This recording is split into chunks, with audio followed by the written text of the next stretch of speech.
Today we're looking into a really deeply unsettling case out of Massachusetts.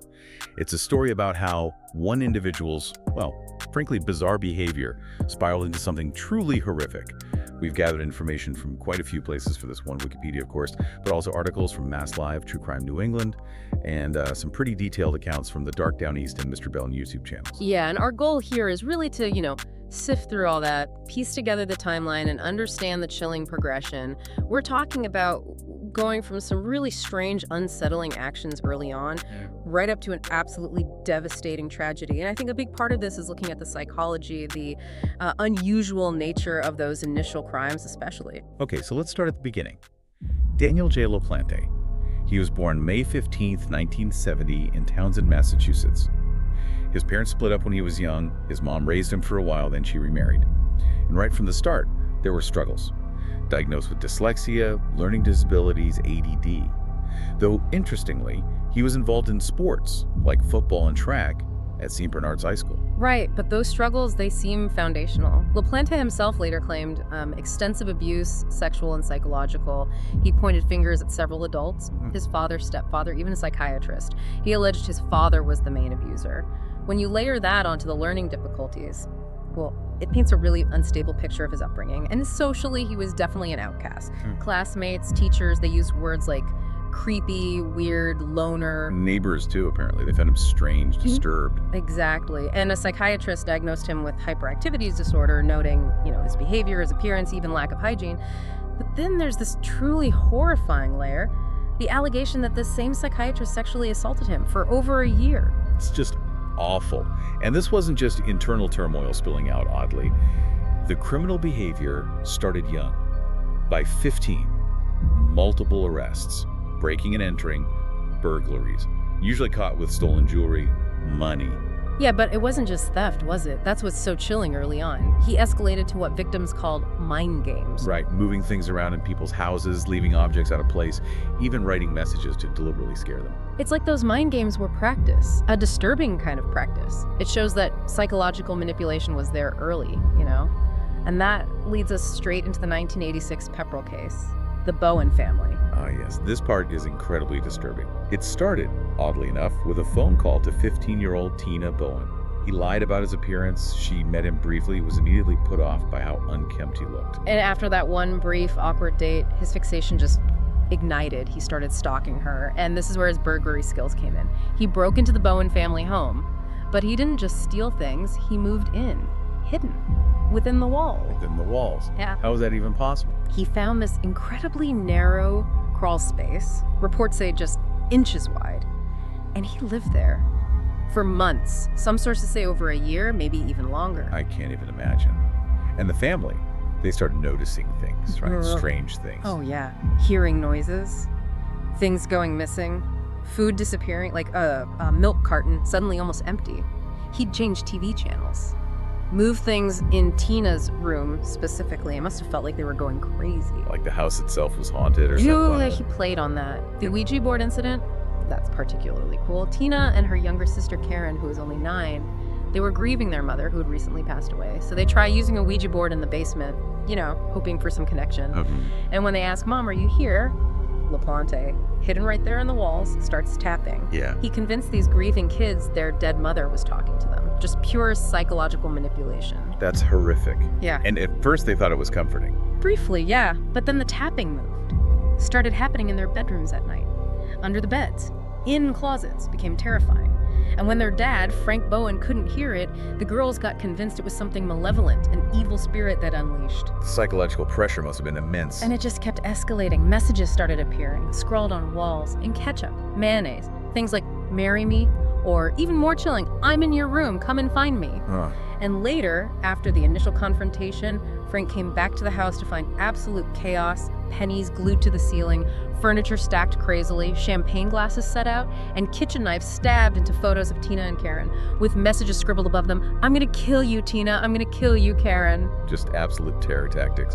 Which brings us to December 8th, 1986, the climax. Right, Frank Bowen opens a closet door, and there he is, LaPlante, filthy, face painted with ketchup and mayo, hair spiked up, and he's holding Frank's own hatchet and wrench. My God, what happened then? He forced Frank and the girls into a bedroom.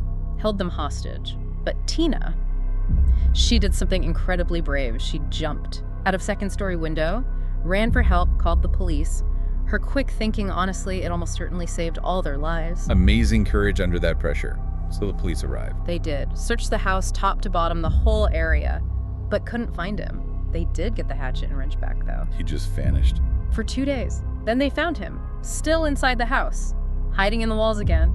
Turns out he'd built this, network of tunnels and peepholes. He'd been watching them constantly. For how long had he actually been living there? The estimate based on the investigation was about 6 months. 6 months living in their walls, spying 20 and 47. His motive seems that all stemmed from that brief interaction with Tina. Feeling rejected, he developed this intense obsession. And remember, when they caught him doing this, he was just 16 years old. 16. It's hard to wrap your head around. So he was arrested, put in a juvenile facility.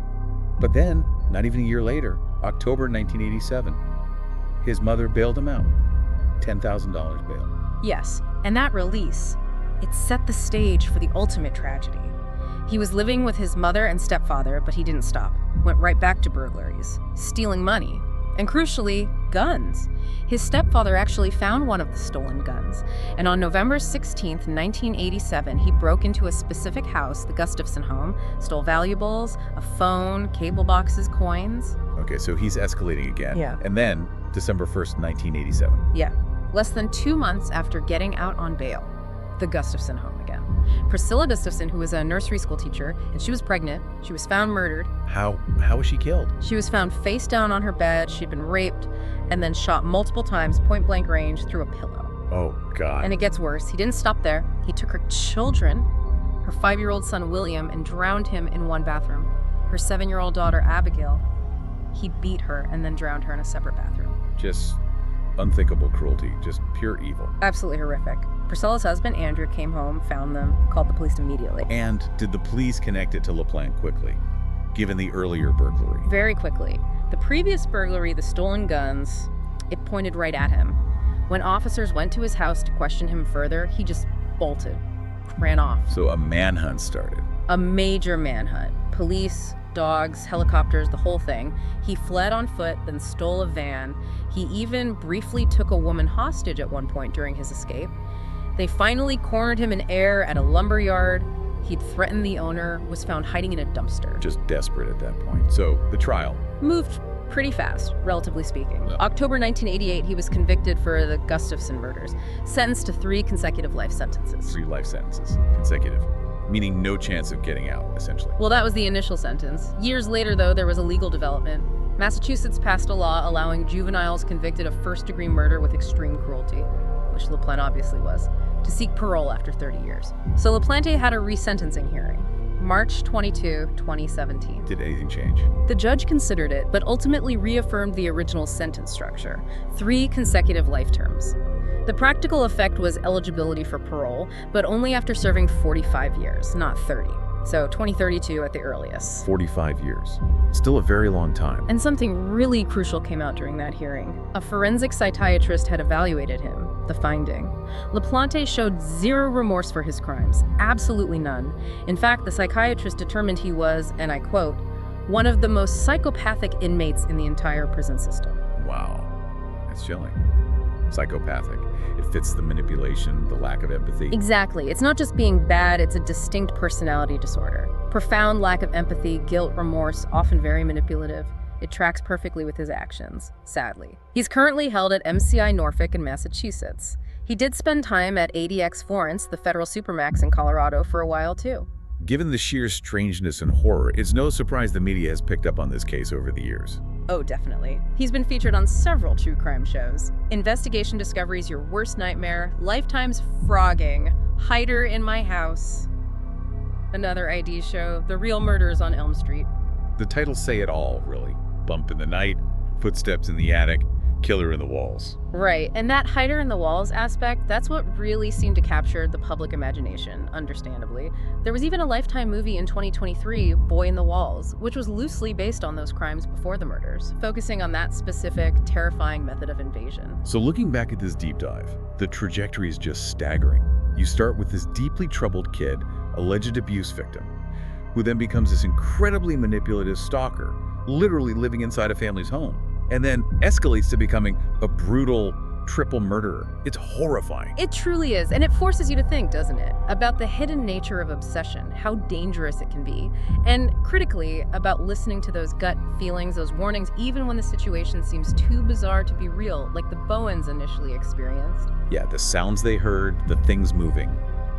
Easily dismissed until it's too late. Exactly. Knowledge is one thing, but understanding how to apply it and recognizing those red flags, that's key. LaPlante's methods were so unusual, the psychological torment, the unseen presence. It's a stark reminder of signs we might miss.